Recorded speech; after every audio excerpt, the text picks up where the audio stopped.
Hello, everyone. Daniel here from the Next Issue Podcast. Today's video is a review for Joy Operations number 1. This is published by Dark Horse Comics. I was not very informed about what this book was going to be, but I saw a name, actually two names of creators, and I realized that I had to at least check it out. So this book is written by Brian Michael Bendis with art by Stephen Byrne, lettering by Joshua Reed. And this is, like I mentioned, from Dark Horse Comics. The premise here, actually, first a little bit about this book. So to celebrate the new partnership of Dark Horse and Jinxworld, which is Brian Michael Bendis's imprint or published imprint, they bring out this book as part of one of the first few things that they'll be putting out along with Jinxworld. So I'm really excited for this. This is a sci-fi odyssey type of book. And then, like I mentioned, the reason I picked this book up just to check it out is because, for the most part, I really always want to check out what Brian Michael Bendis is putting out, and then teaming up with Stephen Byrne. Like that's just it's a no-brainer to at least check out the number 1 issue.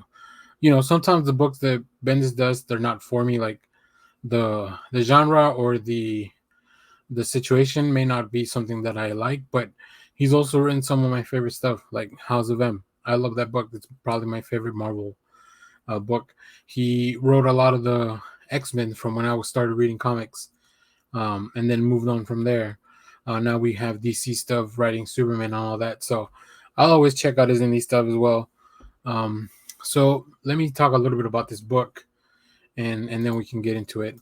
So the premise of this book, 55 years from now, Joy is an ENVOI envoy, a special agent of one of the Jonado Trust. Trust are corporate-owned companies. Trust are corporate-owned cities that are the centerpiece of modern society. She rights wrongs for the trust. She's excellent, perfection, hard on herself, driven, almost legendary in some parts, until one day a voice pops up in her head trying to get her to betray everything she has ever believed. And it's a really interesting premise of, like, you have this protagonist that is, flawless and perfect, and now you have this one situation. One thing that was a little bit tough for me to read this book is that it was mostly narration bubbles. Like, it was hard to connect it to a specific character. But I do want to highlight the art on this book. It's amazing. Like the design of the cities, it's very cool. We do get a little bit of confrontation from this organism that works with the city, or I don't know. It's a little confusing, and one of the reasons I don't do a lot of sci-fi is because of stuff like this. That sometimes it takes me a little bit more of a reread to fully grasp what's going on. But yeah, I mean, this thing turns on Envoy or on Joy, and now we have to kind of go and figure out what's happening. But look at the art sequences here, the paneling, like the way it just kind of takes you through the fight. I love this kind of stuff, that it's really just telling you the story by just the art, as opposed to having a lot of exposition, and it all kind of leads up to this big splash page. There's a lot more stuff. I don't want to pull a lot of pages because it would be a little bit more spoilery.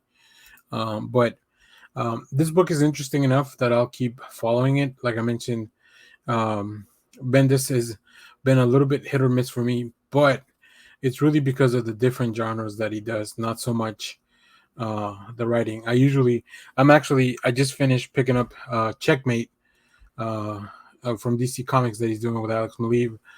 So I'm gonna get on that actually this weekend as we get through the holiday. But let me know if you're picking this up. Like I said, the art is beautiful, and that's another thing that just really hooked me. I love the design of the characters. I love the action.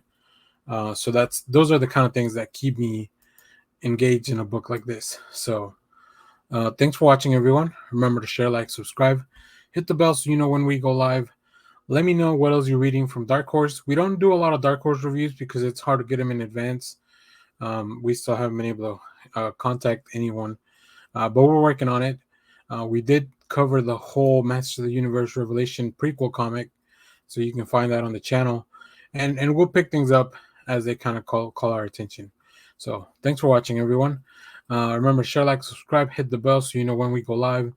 We're doing a lot of comic reviews, movie reviews, TV recaps, all that good stuff. And also we do our live show on Sundays, where we kind of recap and talk about all the stuff we've been doing and then just focus on a specific topic. Like last week's, it was Spider-Man villains, coming after the No Way Home trailer that we got. So go check that out and check out the Patreon link in the description. It's just kind of a tip jar situation, but it really helps us with these videos and to bring you more content. So thanks for watching, everyone. Bye-bye.